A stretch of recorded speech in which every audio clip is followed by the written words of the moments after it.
Pronto, Alberto. Eu não-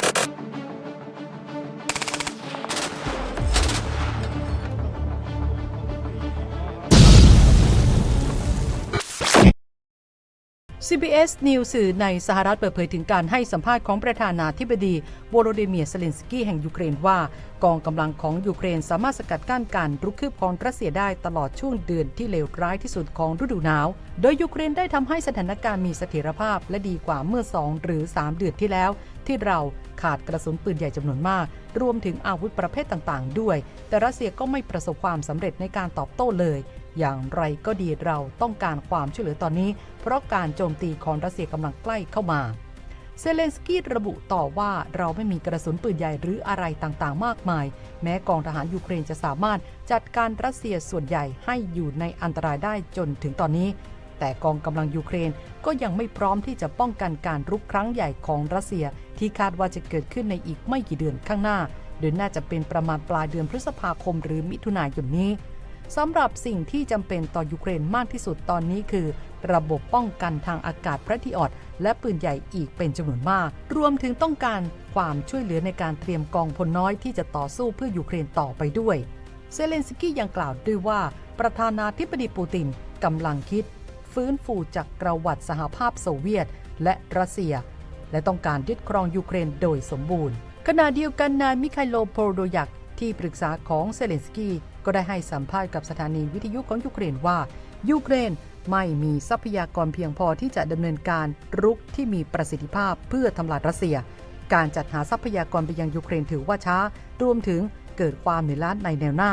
ซึ่งความเหนื่อยล้านี้เกิดจากการคว่ำบาตรของชาติตะวันตกที่ยังไม่รุนแรงพอที่จะทำให้อุตสาหกรรมการทหารของรัสเซียต้องชะงักนอกจากนี้อีกประการหนึ่งก็คืออาวุธยุทโธปกรณ์จากตะวันตกถึงยูเครนยังไม่เพียงพอการลงทุนด้านนี้ยังดำเนินไปอย่างเชื่องช้ามากถึงแม้กองทัพยูเครนจะมีความแข็งแกร่งสามารถหยุดยั้งการรุกของรัสเซียไว้ได้แต่พวกเขายังไม่พร้อมที่จะป้องกันการรุกครั้งใหญ่ที่กำลังจะเกิดขึ้นในอีกไม่กี่เดือนข้างหน้า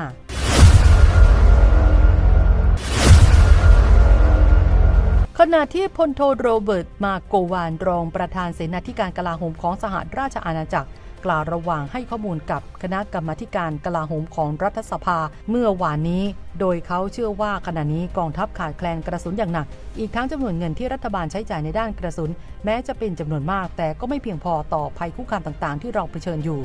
พลโท มาโกวานย้ำว่ากองทัพจำเป็นจะต้องบริหารจัดการด้านความเสี่ยงเหล่านั้นแต่ยืนยันว่าสหราชอาณาจักรพร้อมสำหรับทำสงครามแต่ไม่ใช่กับรัสเซียทั้งนี้มาร์ค ฟรังซัว สสและสมาชิกคณะกรรมาการกลาโหมอดีตรัฐมนตรีทบวงทหารบกได้ตั้งคำถามเกี่ยวกับโอกาสที่จะต้านทานรัสเซียพลโท มาโกวานยอมรับว่าเป็นเรื่องยากที่กองทัพสหราชอาณาจักรจะอยู่ได้นานกว่า2 เดือนในสงครามที่มีการสู้รบกันเต็มรูปแบบอย่างไรก็ตามแกรนด์ชาร์ปรัฐมนตรีกลาโหมซึ่งอธิบายต่อหน้าคณะกรรมาการเช่นกันโดยอ้างว่าไม่มีเหตุผลที่จะต้องกังวลในเรื่องนี้เนื่องจากเขาเชื่อว่าสหราชอาณาจักรไม่ได้รับมือกับรัสเซียเพียงลำพังสิ่งสำคัญที่เราต้องตระหนักคือเราอยู่ในนาโตเราไม่มีวันอยู่ในสถานการณ์แบบนั้น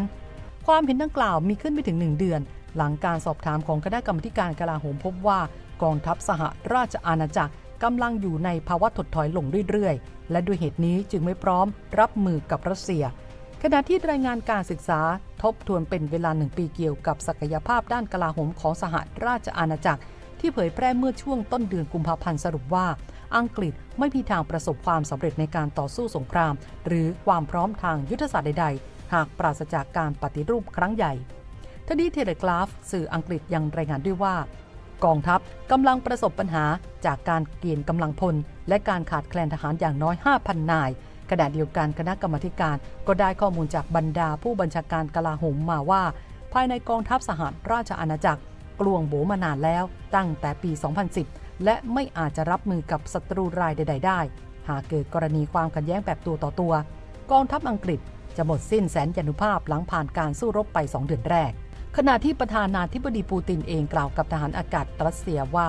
รัสเซียไม่เคยมีความคิดที่จะส่งกองทัพเข้าไปโจมตีโปแลนด์หรือประเทศในกลุ่มบอลติกหรือสาธารณรัฐเช็กตามที่มีข่าวลือ หลายคนคิดกันไปเองหรือกลัวกันไปเอง และว่าความคิดพวกนี้เป็นเรื่องเหลวไหลไร้สาระโดยสิ้นเชิงแต่อย่างไรก็ตามหากเกิดกรณีเครื่องบินโจมตี F-16 ที่ชาติตะวันตกมีแผนจะส่งไปช่วยยูเครนนั้นปูตินกล่าวว่ากองกำลังรัสเซียจะยิงทิ้งไม่ให้เหลือเหมือนกับรถถังยานยนต์หุ้มเกราะรวมทั้งเครื่องยิงจรวดทั้งหลายที่รัสเซียทำลายมาหมดแล้วโดยเฉพาะ F-16 นั้นมีศักยภาพสามารถติดหัวรบนิวเคลียร์ได้อย่างไรก็ตามปูตินกล่าวว่าแม้นาโต้ส่ง F-16 ไปช่วยยูเครนจริง F-16 ก็ไม่สามารถเปลี่ยนแปลงสถานการณ์การสู้รบในยูเครนได้มาร่วมสนับสนุนท็อปนิวส์นำเสนอความจริงได้แล้ววันนี้เพียงกดปุ่ม Super Thanks แล้วเลือกจำนวนเงินตามที่ต้องการได้เลยครับขอบคุณครับ